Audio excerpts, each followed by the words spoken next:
Yeah, so the proposed bill was a private member's bill put forward by People Before Profit and Solidarity in January, February, or early part of this year, which proposes to stop the Irish government from issuing any new exploration licenses for offshore drilling for oil and gas. And the bill is really dressed up as a climate emergency measures bill, that's what it's described, with the objective of trying to reduce greenhouse emissions. The basis of their bill is that the government should not issue any new licenses if the CO2 levels as measured at a station in Hawaii exceed 350 parts per million. Problem with that is that 350 parts per million figure was exceeded in 1990. So effectively what this bill is proposing to do is ban offshore oil and gas drilling.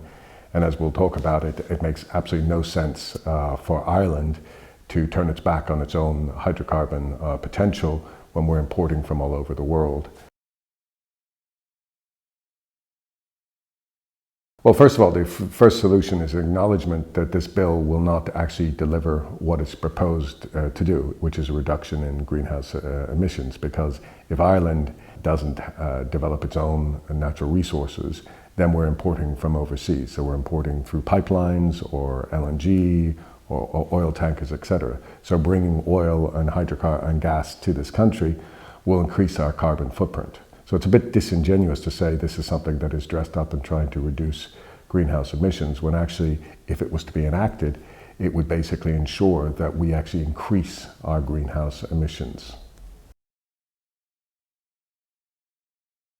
Well, I think our solution is an acknowledgement by the industry, and there were committee meetings in July, where the industry will work with government and other agencies to try and work on this transition to a lower carbon Ireland. And that's the objective that everybody seems to be moving forward with, and we as an industry are supportive of that. But we've got to be cognizant of the facts. I mean, in 2016, oil and gas provided 77% of Ireland's energy needs. And so when you look forward, and these are figures not from us, these are from Sustainable Energy Ireland, SEAI, they point out that due to an increasing population, the fact that we will be switching out in years to come from coal and peat burning for electricity power generation in Ireland, there will be a further increase in oil and gas consumption in this country. So by 2026, the estimate is that it'll be 87% of Ireland's energy needs are going to be fueled by oil and gas. So we need a coherent strategy that says, well, how do we, acknowledging the fact that we're going to still need oil and gas to power our economy, how do we move forward and try and address people's concerns about greenhouse emissions? And clearly the best thing is, why would you shop internationally when you can shop locally? So we have hydrocarbon resources off Ireland. The Corrib gas field has successfully produced now for a number of years, will continue for another 10 to 15 years, but then it runs out. And if we don't seek to replace that with other opportunities, in terms of oil and gas opportunities offshore Ireland, then we're going to be importing 100% of our oil and 100% of our gas. And that makes no sense. It's bad for Ireland in the context of security of supply. It's bad from a balance of payments point of view. And as I say, it also increases your carbon footprint, because you are actually bringing the hydrocarbons to you, which obviously has a negative impact in terms of greenhouse emissions. So there needs to be a thought-through strategy where the industry works with all the agencies and the government to try and progress the energy solution for Ireland. Ireland is a very successful country. We have big foreign direct investment. We need to ensure that that foreign direct investment knows that there is secure supply of energy. Brexit is coming around the corner from us now. That in itself creates big issues for Ireland about where will we get our energy. There's a conversation to be had. Yes, absolutely, renewables will play an important role. And indeed, the National Mitigation Plan talks to a progression to try and increase the penetration of renewables. But there will be huge investment required. There'll be lots of legislative changes required. There'll be changes for planning, because there's a lot of NIMBYism where people don't want wind farms or solar panels in fields adjacent to them.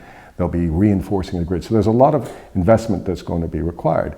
And again, the facts are renewables only provided 8% of Ireland's energy requirements in 2016. And it's, even on the Sustainable Energy Islands estimate, by 2026, it's only going to, it's going to increase by 50% to 12%. So again, it points to the fact that if one has to accept that oil and gas will play a role. Yes, there can be increased penetration of renewables, biofuels, various other elements, but it's got to be a well thought through strategy and implement it and get all the constituent players coming in. And importantly, as we say, we've got real potential offshore Ireland. We've got proven established fields. We are developing our Barrier oil field. And there are a huge amount of activity of other international companies coming to Ireland looking to unlock the resource potential of Ireland. Besides the environmental benefits that obviously all that could bring, there's obviously also the jobs, the investment, the exchequer revenue. These are all substantial things that would be incremental to Ireland. So, as I say, we're a part of the energy business and we have a role to play. The oil and gas industry have a role to play. And what we needed is intelligent policies that understand what Ireland's requirements are now and going forward in the future, and that we don't cut our nose off in spite of our face and actually harm our economy by taking short-term measures such as this bill that actually do no good other than increase our greenhouse emissions.